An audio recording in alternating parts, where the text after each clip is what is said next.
Ambassador Chen Wei-lin stood at the tall window of her office in Geneva. The morning sun made the lake shine like gold. Birds sang in the trees outside. It was a peaceful day. She did not know it would be her last peaceful day for many years. Her assistant knocked on the door. His face was pale. His hands were shaking. "Ambassador, there is a message from the Galactic Concord. Priority 1. Chen felt her stomach tighten.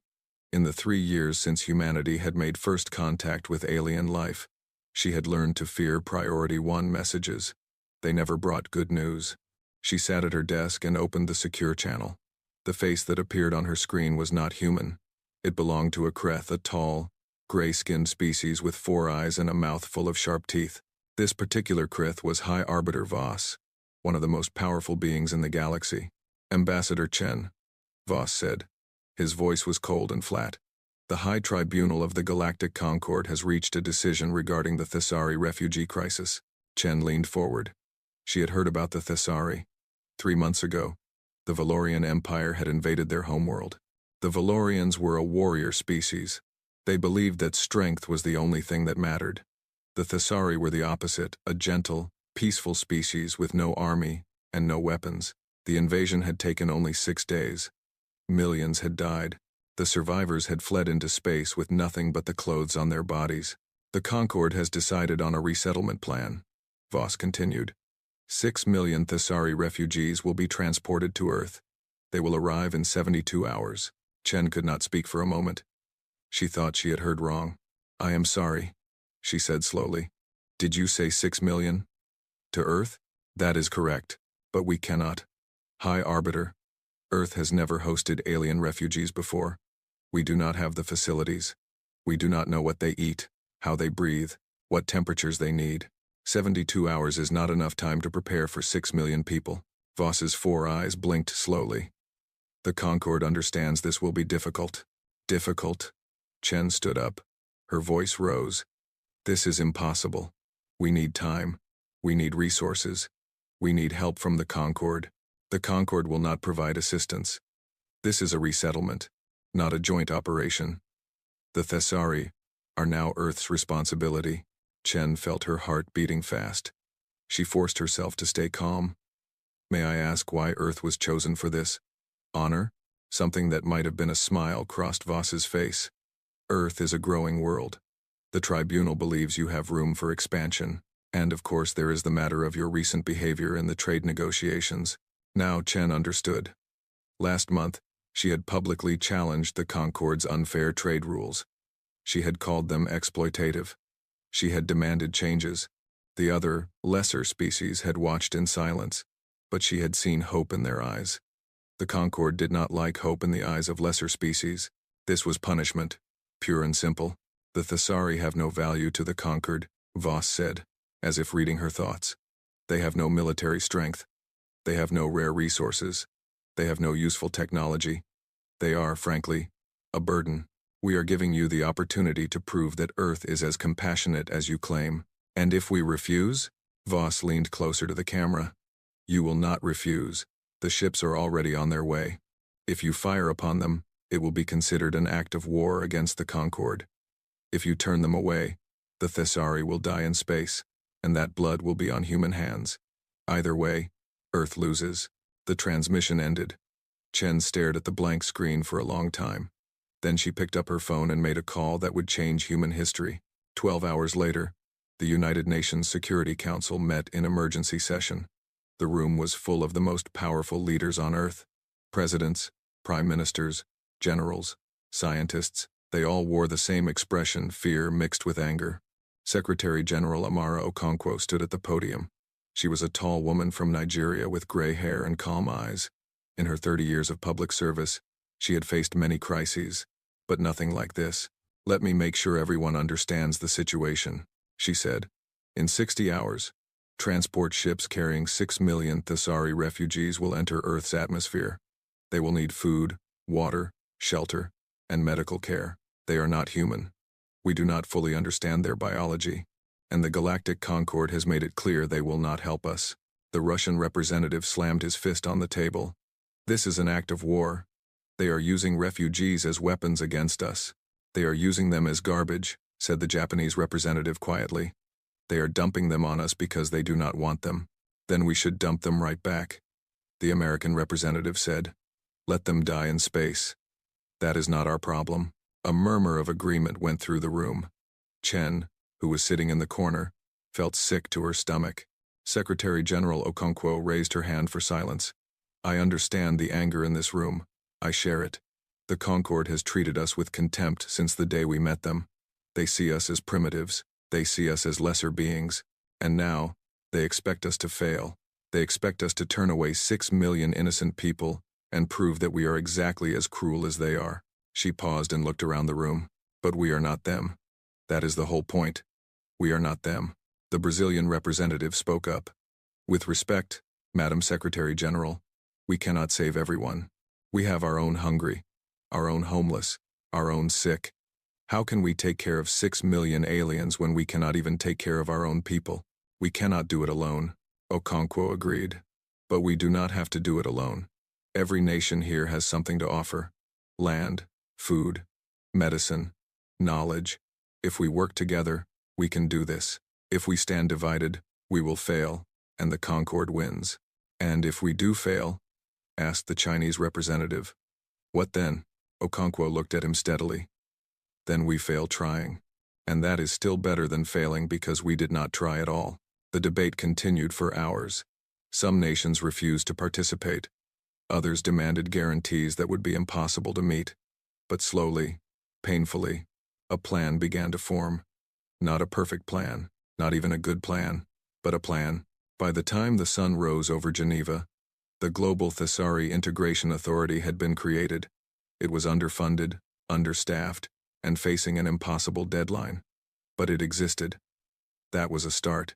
Commander Sarah Torres had been a pilot for 15 years. She had flown combat missions, rescue operations, and diplomatic escorts. But she had never seen anything like the ships now appearing in Earth's sky. There were hundreds of them. They were Concorde transport vessels, massive gray cylinders with no windows and no beauty. They looked like coffins floating in space. As they descended through the atmosphere, they blocked out the sun over half of Europe. Torres was flying her fighter jet alongside the lead transport. Her orders were simple. Observe and report. Do not engage. Do not interfere. Just watch. Through her cockpit window, she could see the transport's hull. It was scarred and dented. Rust or something like rust covered large sections. These were not passenger ships. They were cargo haulers. The Concorde had loaded 6 million living beings onto cargo haulers. Her radio crackled. Commander Torres, this is Geneva Control. The first transport is requesting landing coordinates. We are directing them to the primary reception zone in southern France. Please escort. Understood, Geneva Control. Torres banked her jet and took position ahead of the transport. I will guide them in. As she flew, she thought about what waited below. In the past 60 hours, an army of workers had transformed empty fields into a temporary city.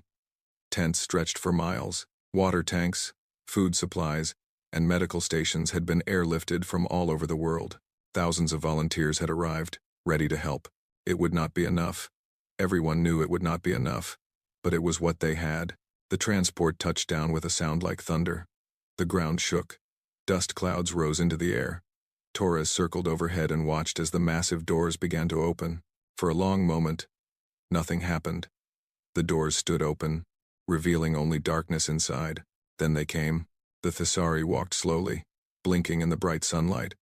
They were humanoid in shape, 2 arms, 2 legs, 1 head, but their skin was different. It was pale blue and slightly transparent, and it glowed with a soft inner light.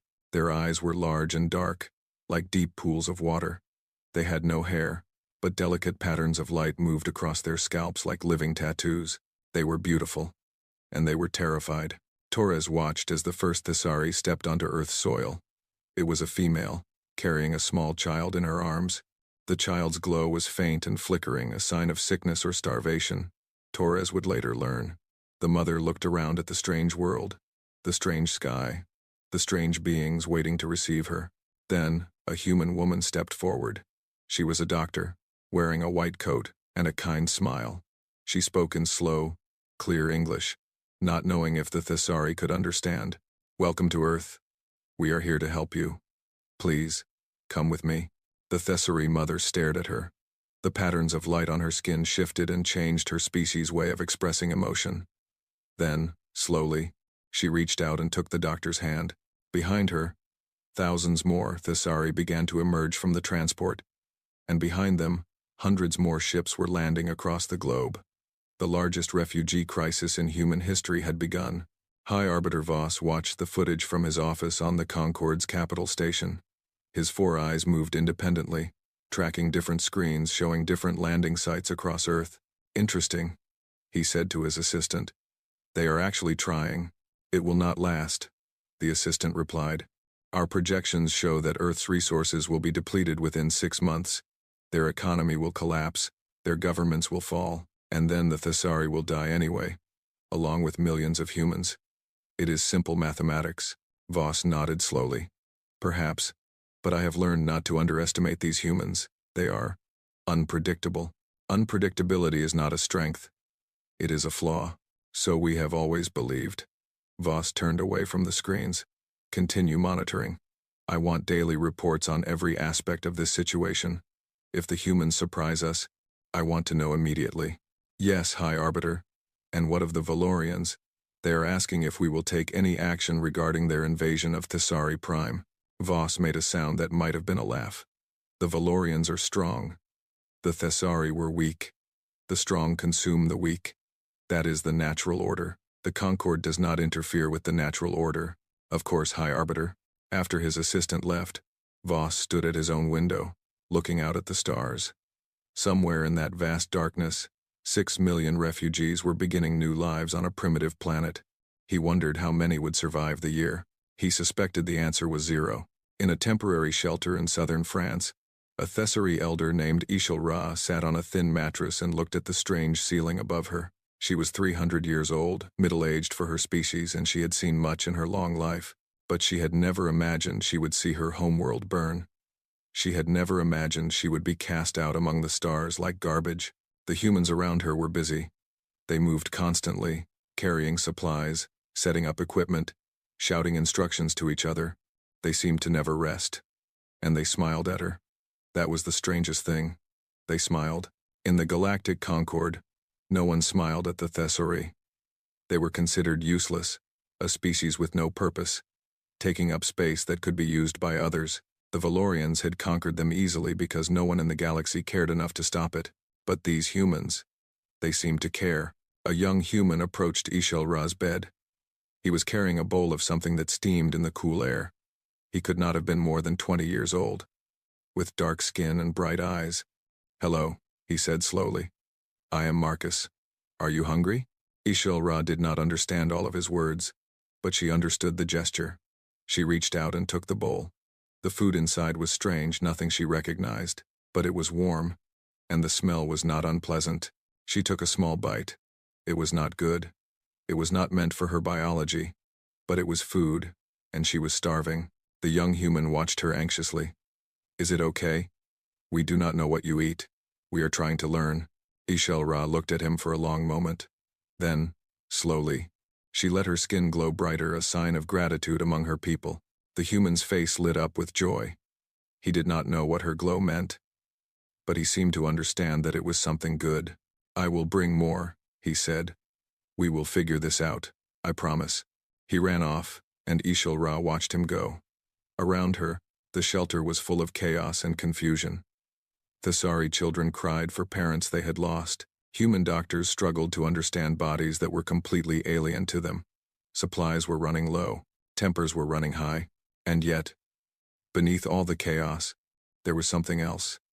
Something that HFY had not felt in a long time. Hope. It was small. It was fragile. It might not survive the night, but it was there. The humans had been given an impossible task. They had been set up to fail. They had every reason to turn the Thessary away and save themselves, but they had not. They had chosen compassion. HFY did not know if it would be enough. She did not know if any of them would survive what was coming. But for the first time since her world had burned, she allowed herself to believe that maybe, just maybe, there was still good in the universe. Outside, the sun was setting on the first day of a new era. The stars were coming out. cold and distant, and somewhere among those stars, the beings who had thrown the Thessari away like garbage were waiting for humanity to prove them right. They would have to wait a long time. The first death came on the third day. Her name was Thesriva. She was 4 years old. She had survived the bombing of her city, the long march to the evacuation ships, and the terrible journey through space. But she could not survive the simple bacteria in Earth's water. Dr. Maria Santos held the small body in her arms and cried. Around her, the medical tent was full of sick Thessari, hundreds of them, all suffering from the same symptoms: fever, pain, their inner glow fading to almost nothing. "We are killing them," Maria whispered to her colleague. "We are trying to save them, and we are killing them instead." The colleague, a young man named David, put his hand on her shoulder. "We did not know. How could we know? Their biology is completely different from ours. We should have known. We should have been prepared. There was no time to prepare. You know that." Maria laid the child's body gently on a clean sheet. She looked at the rows of sick Thessari, at their frightened families, at the overwhelmed medical staff running from bed to bed. "Then we must learn fast," she said, "or more will die." She did not sleep for the next 72 hours. Neither did her team. They took blood samples, studied tissue, ran every test they could think of. They contacted universities around the world, begging for help. They worked until their hands shook and their eyes burned. On the fourth day, a message came from a research lab in Brazil. A scientist there had found something, a possible treatment. It was not perfect, but it might work. Maria read the message 3 times to make sure she understood. Then she started making calls. Within 6 hours, every medical facility in the world was producing the new treatment. Within 12 hours, they were shipping it to every refugee camp on Earth. Within 24 hours, the death rate began to fall. It was not enough.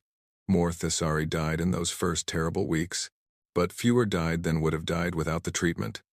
And the scientists kept working, kept learning, kept improving. It was the first small victory in what would become a very long war. Secretary General Amara Okonkwo stood before the cameras once again. It had been 30 days since the refugees arrived. The whole world was watching her. They wanted answers. They wanted hope. She was not sure she had either. "My fellow human beings," she began. "1 month ago, we were given an impossible choice. We could turn away 6 million innocent people and let them die in space, or we could open our arms and try to save them. We chose the second path, not because it was easy, not because we knew we could succeed, but because it was right." She paused and looked directly into the camera. "I will not lie to you. The past 30 days have been the hardest in our history. We have made mistakes. We have lost lives, both Thessari and human. We have spent billions of dollars that many say we do not have. And we are far from finished. The road ahead is long, and it is dark, and we cannot see the end. But we are walking it together. Every nation, every community, every person who has donated food, or volunteered time, or simply shown kindness to a stranger from another world. You have shown the galaxy what humanity truly is. We are not perfect. We never have been. But we do not abandon those in need. We do not close our eyes to suffering. We do not turn our backs on the weak. The beings who sent these refugees to us expected us to fail. They expected us to prove that we are no better than they are. They expected cruelty to be our guide. We will show them a different path." She ended her speech. The cameras stopped recording, and for a moment, she allowed herself to feel the weight of everything that was happening. Then she straightened her shoulders and went back to work. There was too much to do. There would always be too much to do. In a small fishing village in Japan, a deaf woman named Yuki Tanaka was about to make a discovery that would change everything. Yuki had been deaf since birth. She communicated through sign language, a visual way of speaking that used hand movements and facial expressions. When the first Thessari refugees arrived at the camp near her village, she had volunteered to help. At first, she felt useless. The Thessari did not understand sign language, of course, and she could not hear them speak. But then she noticed something strange. The Thessari did not just speak with their voices. They also spoke with light.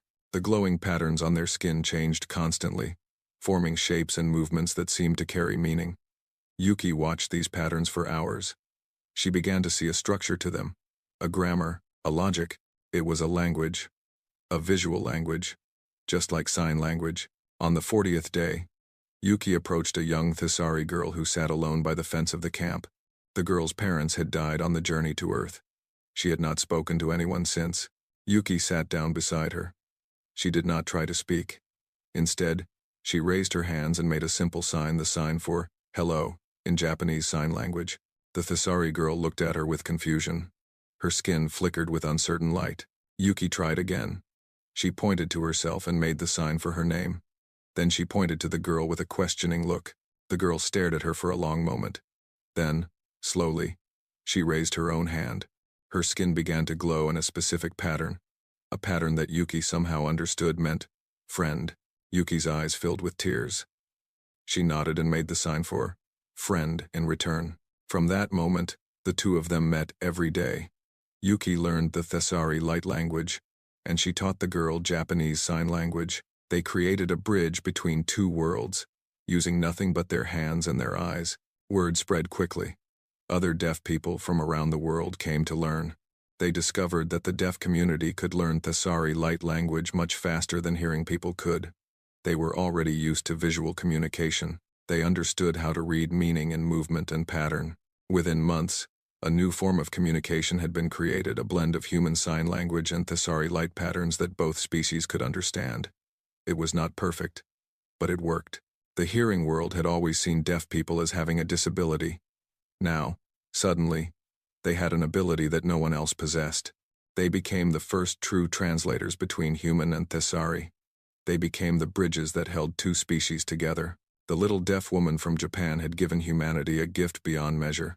Marcus Johnson had joined the volunteer corps because he had nothing else to do. He was 22 years old, a military veteran, and completely lost. The war in Africa had broken something inside him. He could not sleep without nightmares. He could not be around loud noises without panicking. He had tried to rejoin normal life, but normal life felt like a foreign country. When he heard about the refugee crisis, he signed up without thinking. At least it was something to do. At least it was a purpose. He was assigned to a camp in Portugal, on an old farm that had been converted into a shelter. His job was simple: help with construction, carry supplies, do whatever needed doing. It was hard physical work, and he was grateful for it. When his body was tired, his mind was quiet. On his third week at the camp, he met an elderly Thesari named Ishilra. She was sitting alone outside her tent, looking at the sky. Her skin glowed faintly, and her dark eyes seemed to hold infinite sadness. Something about her reminded Marcus of his grandmother, the same quiet dignity, the same deep weariness. He sat down beside her without speaking. They stayed like that for a long time, two broken souls in comfortable silence.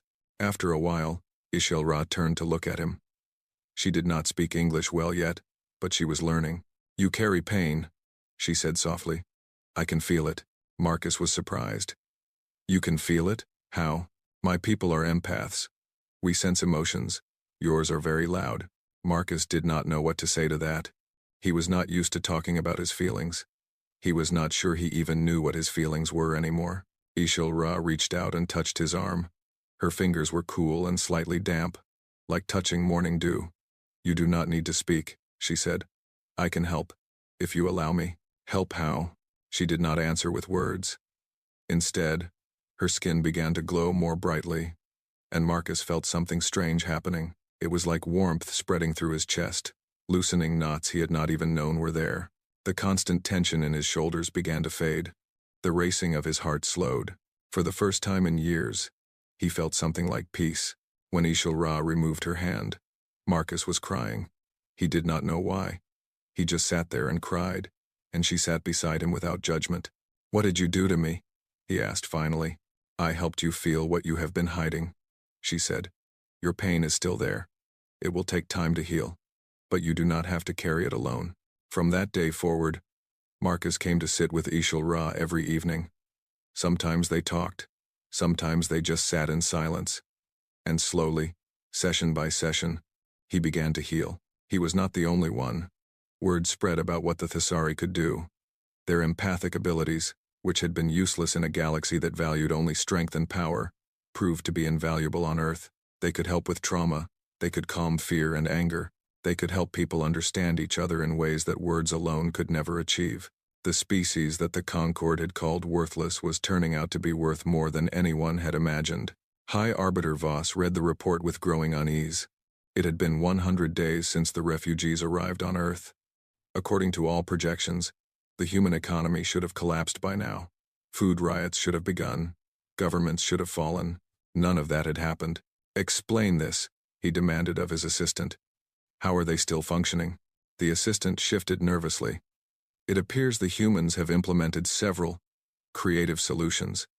They have redistributed resources on a global scale. They have developed new agricultural techniques with Thesari assistance. They have created communication systems that allow for effective coordination. That is impossible. They are primitives. They have been a spacefaring species for less than a century.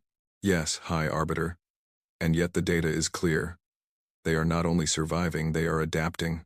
Voss was silent for a long moment. "And the Thesari? Most have survived. The initial death toll was significant, but the humans developed medical treatments faster than expected. Current Thesari population on Earth is approximately 5.7 million. That is unexpected. There is more, High Arbiter. Our observers on Earth have reported something unusual. The humans and Thesari are not merely coexisting. They are forming bonds, friendships. Some are even forming families. Families between species. Not biological families, High Arbiter, but emotional bonds of similar strength. The humans have a concept they call found family. It seems they are applying this concept to the Thesari." Voss turned to look out his window at the stars. He had lived for 500 years. He had seen empires rise and fall. He had seen species conquer and be conquered. He had never seen anything like this. "Continue monitoring," he said finally. "I want to know everything that happens on Earth. Every detail." "Yes, High Arbiter." "Should we consider intervention?" "Not yet, but soon, perhaps. If the humans continue to surprise us, we may need to adjust our approach." After his assistant left, Voss stood alone with his thoughts. The humans had done something the Concord had not expected. They had chosen compassion over cruelty. They had turned burden into opportunity. They had proven that the Concord's calculations were wrong. That was dangerous. If other species saw what the humans had done, they might start to question the Concord's way of doing things. They might start to wonder if there was another path. Such thoughts could not be allowed to spread. On Earth, the sun was rising over the camps once again. In Portugal, Marcus was helping to build a permanent school where human and Thesari children would learn together. In Japan, Yuki was training a new generation of translators. In Brazil, Dr. Maria Santos was developing treatments that would save thousands more lives. And in a small garden that the refugees had planted, Ishilra knelt among the flowers. They were strange flowers, from a strange world, but they were beautiful, and they were growing. A human child ran past, chasing a Thesari child. Their laughter filled the morning air. They did not see any difference between themselves. They were just children, playing in the sun. Ishilra watched them, and felt something she had not felt in a long time. Not just hope, something stronger. Something that felt almost like faith. The beings who had thrown her people away had expected them to die. They had expected the humans to fail. They had expected cruelty to triumph, as it always had in the cold equations of the galaxy. But they had not counted on the simple power of kindness. They had not understood that compassion was not weakness, it was strength of a different kind. The first 100 days were over. The next 100 would bring new challenges, new struggles, new losses. But they would also bring new victories, new connections, new reasons to believe. The galaxy was watching, and humanity was showing them something they had never seen before. 3 years had passed since the ships first darkened Earth's sky. The world had changed in ways that no one could have predicted. The camps were mostly gone now. In their place stood new communities, neighborhoods where humans and Thesari lived side by side. The streets had names in both languages. The shops sold food from 2 worlds. Children walked to school together, their laughter mixing with the soft glow of Thesari skin. It was not perfect. Nothing ever was. But it was working. Marcus stood at the door of his small apartment in Lisbon and looked out at the morning. He was 30 now, no longer the broken young man who had arrived at the camps 5 years ago. The nightmares still came sometimes, but they were quieter now. The panic attacks had almost stopped. He had a job, friends, a life that felt worth living. And he had HFY. She was not his mother had died when he was 12.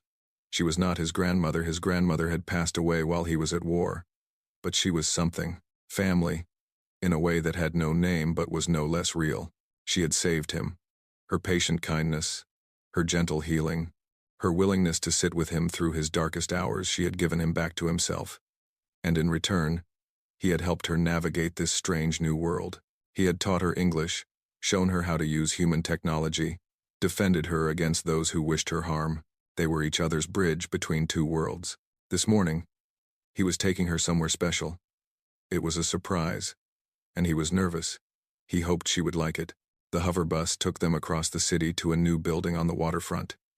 It was beautiful, all glass and light, with Thessari patterns worked into the architecture. A sign above the entrance read, "The Thessari Human Cultural Center. Opening Day." HFY's skin flickered with surprise. "What is this place?" Marcus smiled. "A gift. From Portugal to the Thessari people. There will be art, music, history, both our cultures, together. And there is something else inside. Something I want to show you." He led her through the entrance into a vast hall filled with light. Human and Thessari visitors walked together, looking at displays that told the story of both species. There were Thessari light sculptures that moved and changed, responding to the emotions of those who watched. There were human paintings and photographs, showing scenes from the first days of the refugee crisis. There was music playing, a new kind of music that blended human instruments with Thessari harmonic singing. But Marcus did not stop at any of these. He led HFY to a smaller room at the back of the building. Inside was a garden. It was not like any garden HFY had seen before. The plants were from Thessari prime species that had been thought extinct when the planet fell. Scientists had found seeds in the refugees' belongings, carefully preserved. They had worked for years to grow them in Earth's soil, and they had succeeded. HFY stood frozen at the entrance. Her skin glowed brighter than Marcus had ever seen, cycling through colors he did not have names for. Tears, the first tears he had ever seen her shed, fell from her dark eyes. "These are the flowers of my childhood," she whispered.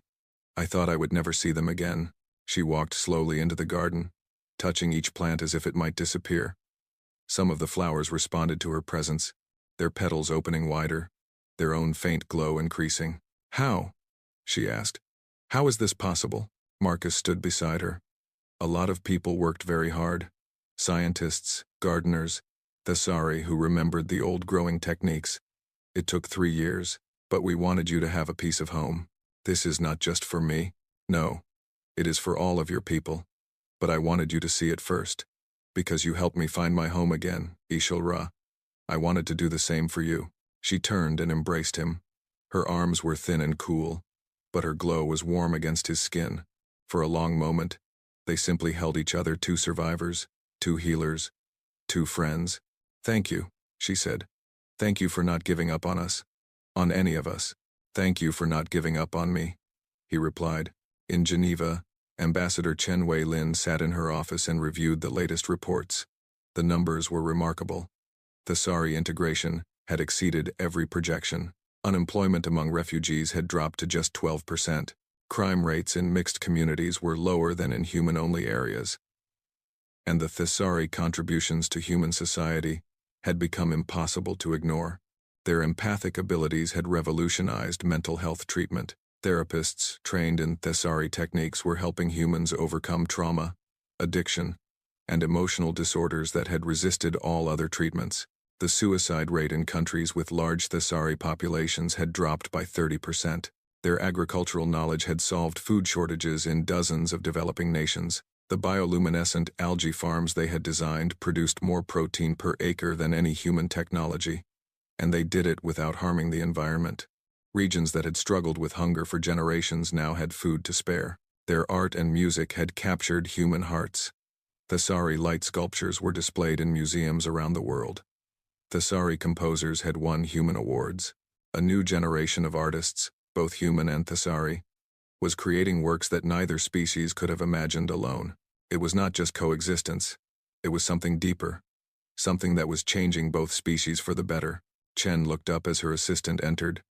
"The Concord Observer is here for his monthly inspection," the assistant said. Chen sighed. Every month, the Concord sent someone to document Earth's progress. They were still waiting for failure, still hoping to prove that humanity was not as strong as it appeared. Each month, they went away disappointed. Send him in. The observer was a small, gray-skinned creature with too many eyes. He walked around Chen's office, examining everything with obvious disdain. Your integration metrics continue to improve, he said. His voice was high and unpleasant. The High Tribunal finds this surprising. Surprising? Chen kept her voice calm. We find it quite natural. When you treat people with kindness, they tend to flourish. Kindness. The observer made a sound that might have been a laugh. A quaint concept. Not very useful in the larger galaxy. Perhaps the larger galaxy could learn something new. The observer stopped and looked at her directly. All of his eyes focused on her face, and Chen felt a chill run down her spine. The Concord has noted your influence on certain lesser species, he said. Several have expressed interest in the Earth model of integration. This is not viewed favorably. We have not sought to influence anyone. We have simply done what we believed was right. That is precisely the problem, Ambassador. When primitives start believing they know what is right, the established order becomes unstable. The Concord values stability above all else. Chen stood and faced the observer directly. The Concord sent us 6 million people to destroy us. We turned them into partners. If that threatens your stability, perhaps your order was not as stable as you believed. The observer stared at her for a long moment. Then he turned and walked toward the door. The Concord is patient, Ambassador. We have existed for 10,000 years. We will still exist when Earth is dust. Remember that. After he left, Chen sat heavily in her chair. The threat was clear. The Concord was not pleased with humanity's success, and the Concord was very, very powerful. But Chen was not afraid. Not anymore. She had seen what humanity could do when it chose compassion over cruelty. She had seen the power of kindness. Whatever came next, they would face it together. The attack came without warning. It was a sunny afternoon in Munich. The Thessari Cultural Festival was in full swing, with thousands of humans and Thessari celebrating together in the city's main square. There was music and dancing, food and laughter. Children ran between the stalls, their faces painted with both human and Thessari designs. Marcus was there with HFY, enjoying the festivities. He had just bought her a strange fruit that was supposed to taste like something from her homeworld. When he heard the first explosion, the world went white. Then it went silent. Then the screaming began. Marcus found himself on the ground, covered in dust and debris. His ears were ringing. He could not remember falling. He tried to stand, but his legs would not cooperate. "Ishel-Ra!" he shouted. His voice sounded far away, muffled by the ringing. "Ishel-Ra!" He crawled through the wreckage, searching. Bodies lay everywhere, human and Thessari alike. Some were moving, some were not. The air smelled of smoke and blood. He found her near the stage, her body curled protectively around a Thessari child. Her glow was faint, flickering like a dying candle. "No," he whispered. "No, no, no." He gathered her in his arms. Her eyes opened slowly, and she looked up at him. "The child," she said weakly. "Is the child safe?" Marcus looked at the small Thessari beside her. The child was crying, frightened, but unharmed. Ishel-Ra had used her own body as a shield. "The child is safe," Marcus said. His voice was breaking. "You saved her, but you need to hold on. Help is coming." Ishel-Ra smiled. Her skin flickered with a gentle light. "You have been such a gift, Marcus. Such a good friend. Do not talk like that. You are going to be fine." "I am old," she said. "Older than I look. This was always going to end someday. I am just glad it ends here, on this beautiful world, with my family around me."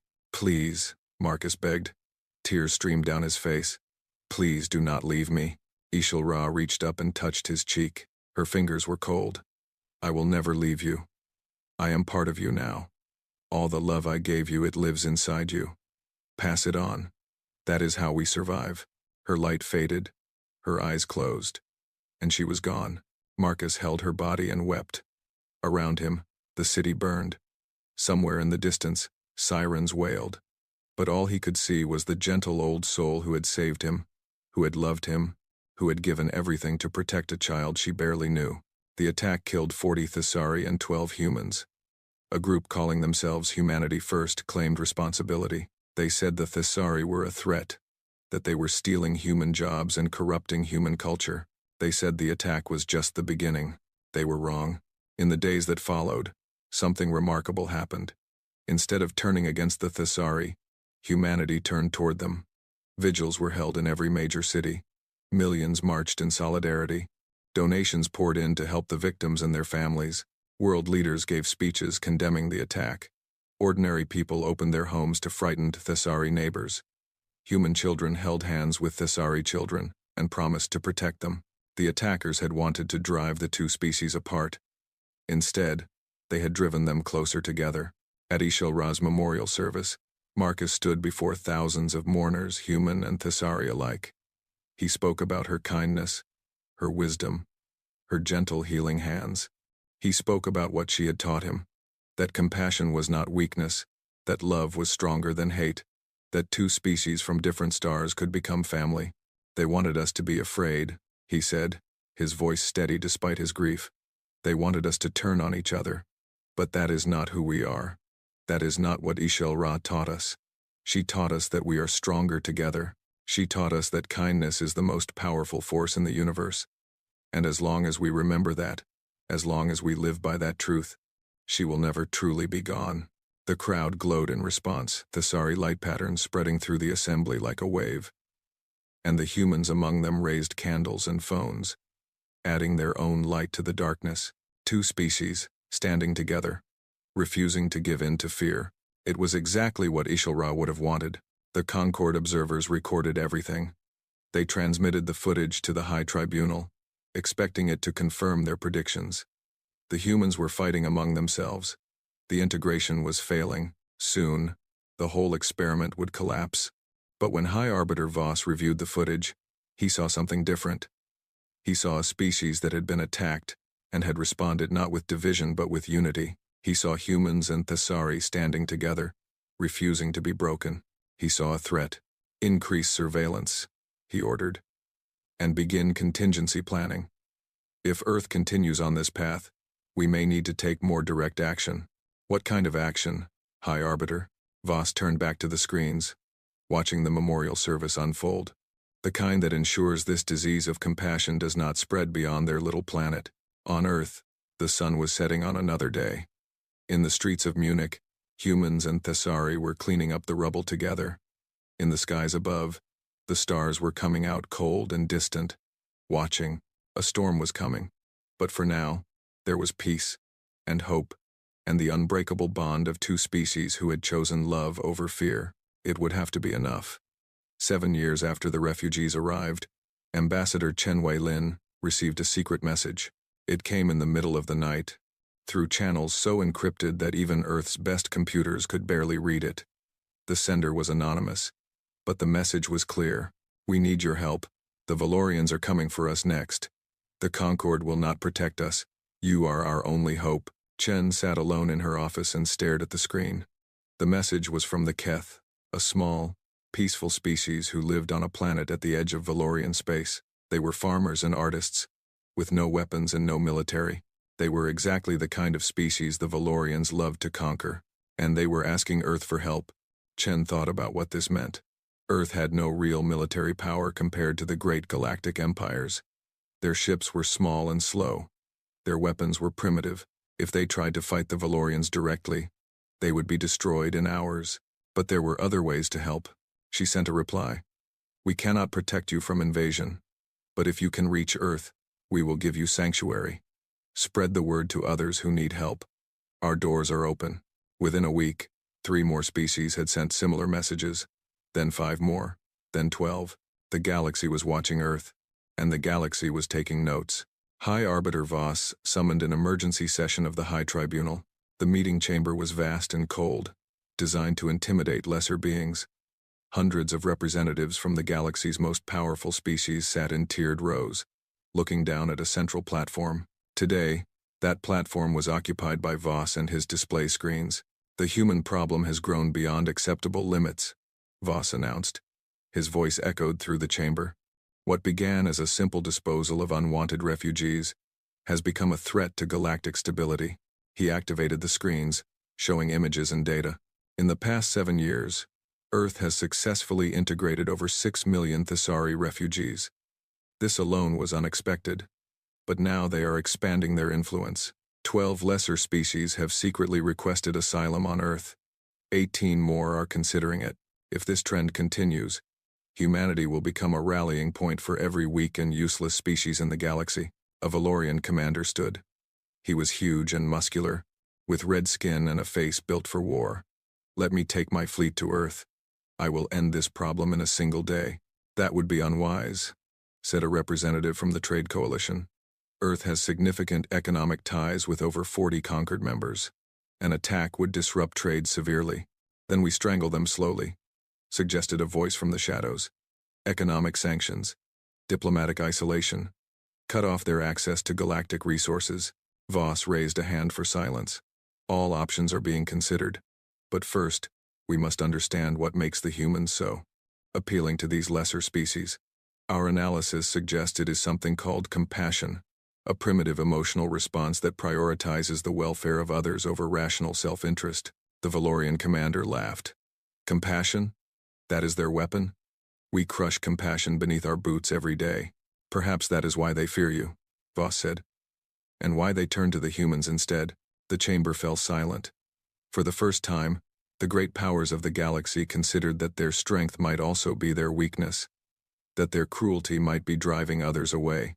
"We will continue monitoring," Voss said finally, "but I recommend we prepare for more direct action. If Earth cannot be controlled through indirect means, more forceful measures may be required." The tribunal voted. The motion passed unanimously. Somewhere across the vast darkness of space, humanity had no idea what was coming. The first asylum seekers arrived on a Tuesday. They were Keth, small, furry creatures with large eyes and gentle hearts. Their ship was old and barely functional. It had taken them 3 months to cross the galaxy, hiding from Valorian patrols and conquered inspectors. There were only 200 of them. The first of many. Ambassador Chen met them personally at the landing site. She brought translators, doctors, and supplies. She brought something else too, a promise. "You are safe here," she told their leader, an elderly female named Thessakin.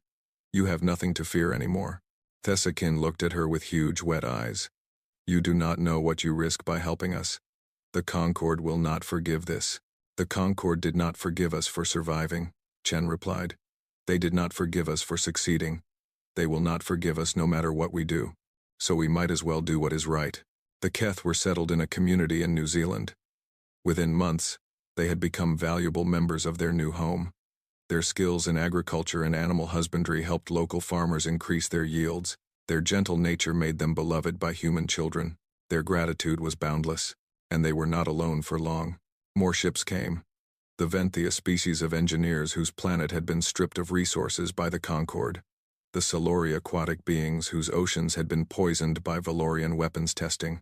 The marine, tiny flying creatures who served as slaves to a dozen different empires. Each group was different. Each had their own culture, their own needs, their own challenges. But Earth welcomed them all. The logistics were overwhelming. Where would they live? What would they eat? How would they communicate? How would they integrate with both humans and the Thesari who were already there? But humanity had learned from the Thesari experience. This time, they were better prepared. Global organizations coordinated the response. Local communities volunteered to host refugees. Schools expanded to include new languages and new histories. It was chaos. Beautiful, compassionate chaos. The High Tribunal summoned Ambassador Chen to appear before them. She traveled to the Concord's capital station alone, against the advice of her security team. "If they want to kill me, 100 guards will not stop them," she said.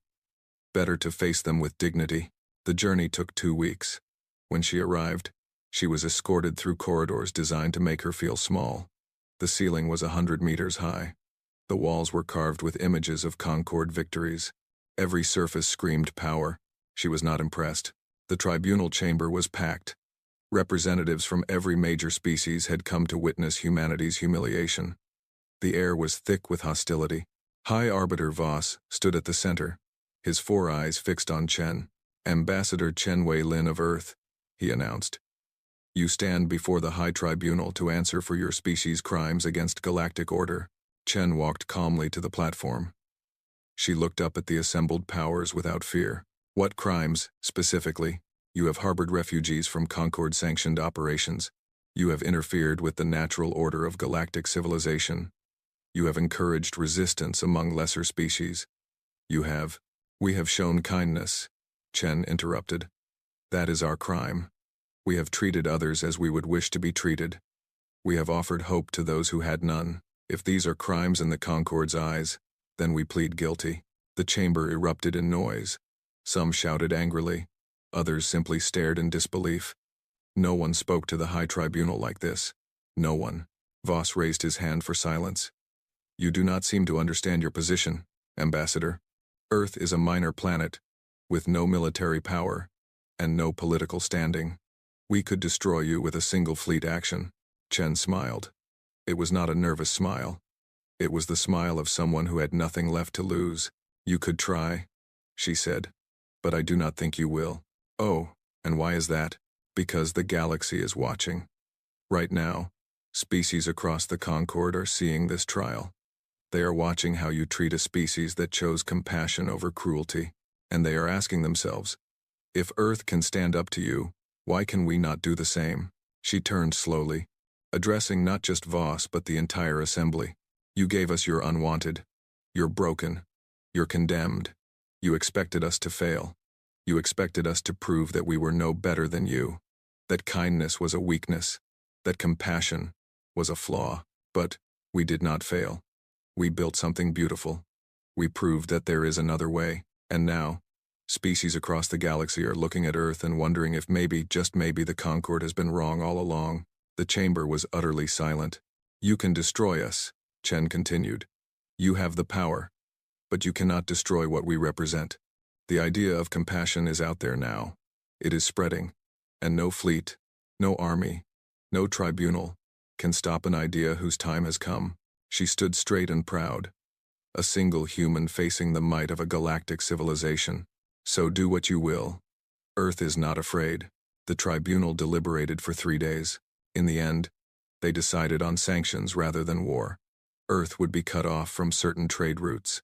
Human ships would be restricted from entering Concord space. Economic pressure would be applied to force compliance. It was a punishment. But it was also a retreat. The Concord had blinked. When Chen returned to Earth, she was greeted as a hero. Millions watched her ship enter the atmosphere. Millions more listened to her address to the United Nations. We have been threatened, she told the world. We have been isolated, but we have not been destroyed, and we will not be silenced. Today, I am proud to announce that the Thesari population on Earth has formally requested permanent residency. After 7 years of building lives here, of contributing to our society, of becoming part of our family, they wish to call Earth their home.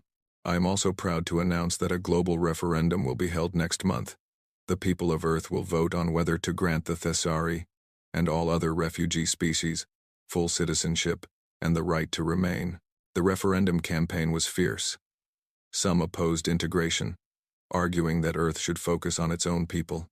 Others supported it, pointing to all that the refugees had contributed. But in the end, the result was decisive. 71% of humanity voted yes. The Thesari would stay. The Keth would stay. The Venthi, the Salori, the Marine, all of them would stay. Earth was no longer just a human planet. It was something new, something unprecedented, a world where compassion was law. The footage of the referendum results spread across the galaxy like fire. Concord censors tried to suppress it, but they could not. The images were everywhere. Humans and aliens celebrating together, crying together, embracing each other as citizens of the same world. And everywhere the footage went, it sparked something. Conversations that had been whispered now became shouts. Questions that had been forbidden now became demands. Why did we let this happen to the Thesari? Why did we stand by while the Valorians conquered the weak? Why do we accept a system that values only power? Is there another way? The answers were complicated. But the question itself was revolutionary. On a dozen worlds, resistance movements began to form. On 100 stations, creatures who had been silent began to speak. On 1,000 ships, travelers looked toward a small blue planet and wondered if they might find welcome there.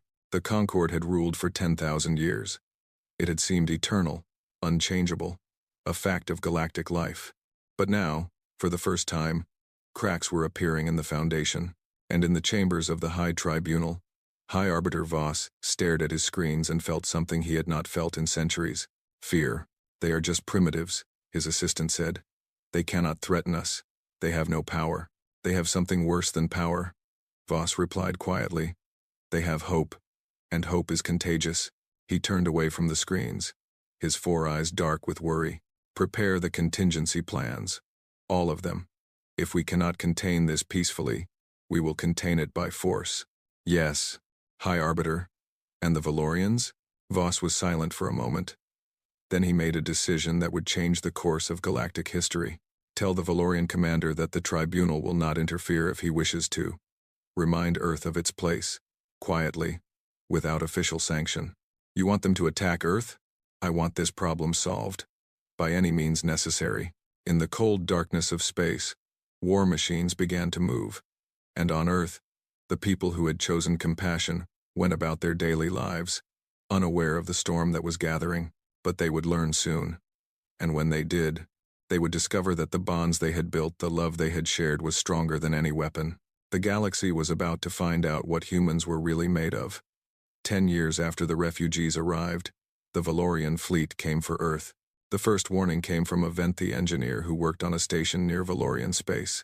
She had heard rumors. She had seen ships gathering. She had risked her life to send a message across the stars. They are coming, the message said.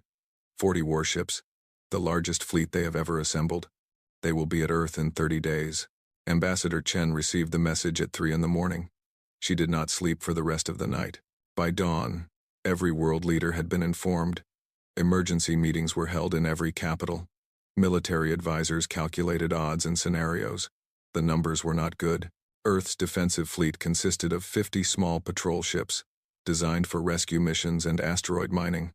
They had no weapons that could scratch a Valorian battlecruiser. Against 40 warships, they would last perhaps 10 minutes. We cannot win this fight, General Morrison told the Security Council. We need to negotiate. Surrender on favorable terms. Maybe the Concord will intervene. The Concord wants this to happen, Chen replied. They are the ones who let the Valorians loose. They want us destroyed as a warning to others. Then what do we do? Chen looked around the table at the frightened faces. Humans, Thesari, representatives from a dozen other species who had made Earth their home. All of them were looking to her for answers. She did not have any. Not yet. We have 30 days, she said finally. We use them. Send messages to every species we have ever helped. Tell them what is happening. See if anyone will stand with us. You think they will? Against the Valorians? Chen thought of Ishel Ra, the gentle soul who had died saving a child. She thought of Marcus, who had become a symbol of human Thesari friendship. She thought of all the refugees who had found safety and hope on Earth. I do not know, she admitted. But we have spent 10 years showing the galaxy that compassion matters. Now we find out if anyone was listening. The messages went out across the galaxy. Some were official diplomatic communications. Others were personal pleas from refugees to their distant relatives. All of them carried the same message. Earth is in danger. Will you help? The first responses were disappointing. Most species were too afraid to reply. Others sent apologies and excuses. The Valorians were too powerful. The Concord was too threatening. Standing with Earth would mean destruction. But then, on the 5th day, something changed. The Keth responded first. Their message was brief. You gave us a home when we had none. We will stand with you. They had no military power. Their contribution would be symbolic at best. But it mattered. The Salori were next. Then the Mrain. Then species that Earth had never directly helped, species who had simply heard the stories, seen the footage, dreamed of a different galaxy. By the 10th day, 42 species had pledged their support. It was not a military alliance. Most of these species had no weapons, no ships, no way to fight. But they made their positions clear to the Concord. An attack on Earth was an attack on them. High Arbiter Voss received these declarations with increasing fury. This is absurd, he told the tribunal. These species have nothing. They are nothing. Their support changes nothing. With respect, High Arbiter, an advisor said, Their support changes public opinion. Across the Concord, people are watching. If we destroy Earth now, we also destroy 42 other species. The political cost would be enormous. Let it be enormous. We cannot allow this rebellion to spread. The Valorian commander is requesting guidance. Should he proceed? Voss hesitated. For the first time in his long career, he felt uncertain. The calculations that had always guided the Concord power, efficiency, rational self-interest, those calculations said to destroy Earth immediately. But something else was happening, something he did not understand. Tell the commander to proceed, he said finally, but also tell him to be prepared for complications. The Valorian fleet arrived at the edge of the Sol system on the 28th day. They were magnificent in their terrible way, massive red ships bristling with weapons, designed for conquest and destruction. Each battlecruiser could reduce a city to ash in seconds. Together, they could burn Earth to bare rock. Commander Krath stood on the bridge of his flagship and looked at the small blue planet in the distance. Such a tiny thing, he said to his officers. Such a small cause for such a large problem. Shall we begin the attack, Commander? Not yet. First, we broadcast. Let them see what is coming. Let them know fear. His face appeared on every screen on Earth. His voice thundered from every speaker. People of Earth, I am Commander Krath of the Valorian Empire.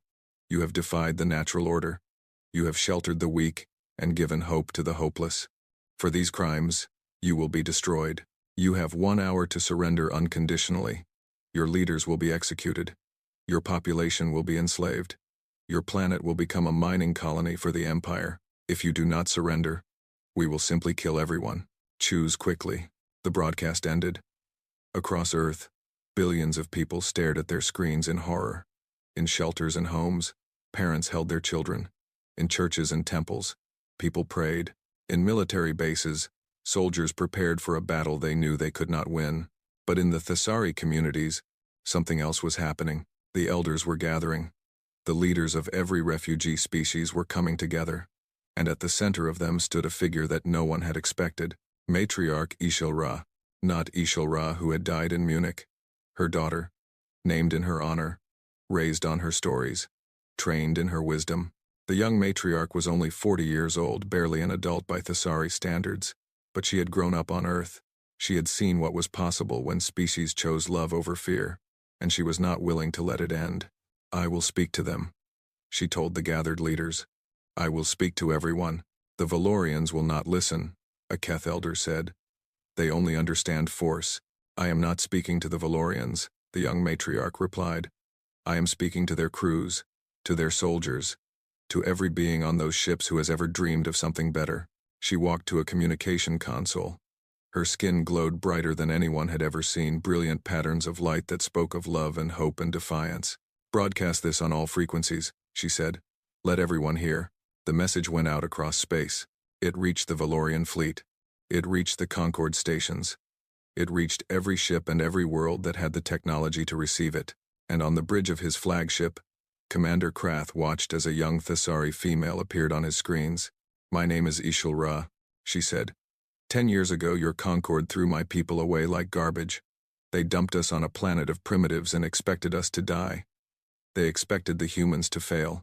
They expected cruelty to win, as it always has. But something different happened. The humans welcomed us. They did not have enough food, so they shared what they had. They did not understand our language, so they learned. They did not know how to help us, so they taught themselves. We were strangers from another star. They made us family. Her skin pulsed with patterns of light, patterns that even non-empaths could somehow understand, patterns that spoke of warmth and connection and hope. My mother died here, on Earth. She died protecting a child, a human child she had never met. She gave her life because she had learned, from humans, that all life is precious, that love knows no species, that compassion is the truest strength. Today, you come to destroy us. You think your weapons make you powerful. You think your empire makes you strong. But I have seen true power, and it does not come from the barrel of a gun. True power is a doctor who works through the night to save a life. True power is a farmer who shares his harvest with strangers. True power is a child who holds the hand of someone who looks different and says, "Do not be afraid. I am your friend." She paused, and her light grew even brighter. I know there are people on your ships who understand this. I know there are soldiers who are tired of killing. I know there are officers who dream of peace. I am speaking to you now. You do not have to do this. You can choose differently. You can be the generation that changes everything. Look at Earth. Look at what we have built. Humans and Thessari and Keth and Solori and 100 other species living together in peace. It is possible. It is real. And you can be part of it. Please, put down your weapons. Choose hope. The broadcast ended. Silence fell across the fleet. Commander Krath stared at the screen for a long moment. Then he laughed. A pretty speech. But speeches do not stop plasma cannons. All ships, prepare to. Commander. An officer's voice interrupted him. We have a problem. What problem? The crew. They are not responding to orders. Some are refusing to man their stations. Others are actively sabotaging weapons systems. We are receiving reports of the same thing across the fleet. Krath's red face went pale. That is impossible. My soldiers are loyal. They were loyal, Commander. But they just heard something they have never heard before. Someone told them they do not have to kill. Someone told them there is another way. And some of them believe it. Krath turned back to the view screen. Earth hung in the darkness, small, blue, utterly defenseless. He could still destroy it. He still had enough loyal crew to fire the main weapons. But what then? What would he return to? A fleet in mutiny? An empire where soldiers questioned orders? A galaxy where the Valorians were known as the ones who destroyed hope? For the first time in his warrior's life, Commander Krath was afraid. Not of death, not of failure. He was afraid of being on the wrong side of history. Commander? Your orders? Krath closed his 4 eyes. He thought of his children, growing up in a galaxy of endless war. He thought of his soldiers, dying for causes they did not understand. He thought of the Thessari girl's words. You can be the generation that changes everything. Pull back, he said quietly. Commander, I said pull back. All ships. We are returning to Valorian space. The officer stared at him in shock. But, the tribunal, they ordered us to destroy Earth. Let them destroy it themselves. Krath turned away from the view screen. I am done killing for old men who will not hold the weapons themselves. We are done. The Valorian fleet withdrew. Across Earth, people watched their screens in disbelief as the red ships turned and moved away. There was no celebration at first, only shock. They had been certain they were about to die, and now, somehow, they were not. Then the cheering began. It started in small pockets, groups of friends, families huddled in shelters, strangers on the streets. It grew and spread, becoming a wave of joy that swept across the planet. Humans and Thessari and Keth and Solori danced together in the streets. Children laughed. Elders wept. They had won. Not with weapons, not with force, with love. The ripples spread far beyond Earth. When news of the Valorian retreat reached the Concord, chaos erupted. Crews on dozens of stations refused to work. Politicians demanded answers. The High Tribunal was flooded with protests. Within a month, High Arbiter Voss had been removed from power. Within a year, the High Tribunal itself was dissolved. A new body took its place, the Galactic Assembly, with representatives from every species, great and small. Earth was invited to be a founding member. Ambassador Chen, now old and gray, made the journey to the Concord's capital station one last time. But this time, she was not summoned as a criminal. She was welcomed as a hero. The ceremony was broadcast across the galaxy. Trillions watched as humanity took its place among the stars, not as conquerors, but as teachers. Not as the strongest, but as the most compassionate. Chen's speech was short. 10 years ago, we were given 6 million refugees as a punishment. We were expected to fail. We were expected to prove that compassion was a weakness, that kindness was foolish, that only power mattered. We proved something else instead. Today, we join this assembly, not because we are powerful, but because we believed in something. We believed that every life has value. We believed that strangers can become family. We believed that the future could be better than the past. We were right. The galaxy is changing. Old empires are falling. New ways of living are rising. It will not be easy. There will be struggles ahead, and setbacks, and those who wish to return to the old ways of cruelty and force. But we have seen what is possible. We have lived it, and we will never go back. She raised her hand, and beside her, the young matriarch HFY raised hers. This is what Earth offers the galaxy. Not weapons, not armies, not domination. Just this. If you need help, we will help you. If you need a home, we will welcome you. If you need hope, we will share ours. That is our gift. That is our strength. That is who we are. Years later, Ambassador Chen, retired now, living quietly with her grandchildren, walked through a memorial garden on Thesari Prime. The planet had been rebuilt. Where ashes had once covered the ground, flowers now bloomed. Where ruins had stood, cities rose. It had taken decades of work, countless resources, and the effort of a dozen species working together, but it was real. Thesari Prime was alive again. Chen walked slowly along the paths, admiring the glowing plants and the crystalline sculptures. Beside her walked Marcus, old now, gray-haired, still healing but mostly healed, and beside him walked HFY's grandchildren, born on Earth but visiting their ancestral homeworld for the first time. At the center of the garden stood a monument. It was simple, a pillar of white stone with words carved in both human script and Thesari light patterns. Chen stopped before it and read the inscription one more time. They meant to bury us. They did not know we were seeds. She smiled, watching the children run among the flowers, human and Thesari and Keth and others, indistinguishable in their joy. The galaxy had changed. Not all at once, not without struggle, but genuinely and permanently changed. Species that had been enemies now worked together. Worlds that had been isolated now reached out to each other. The old ways of cruelty and conquest were fading, replaced by something new, something better. It had started here, with a cruel gift of 6 million refugees. It had grown through 10 years of struggle and sacrifice and love, and now it was spreading across the stars, changing everything it touched. Chen took Marcus's hand and squeezed it gently. "Do you think she can see this?" he asked quietly. "The first HFY, do you think she knows what happened?" Chen looked up at the sky, where Earth's star glittered among millions of others. "I think she always knew," Chen said. "She knew that compassion was stronger than cruelty. She knew that love was more powerful than hate. She knew that if we just kept trying, kept believing, kept choosing the right path, eventually, we would get here. She was right. She was right." The children's laughter rang through the garden. The flowers glowed in response, adding their light to the fading sun.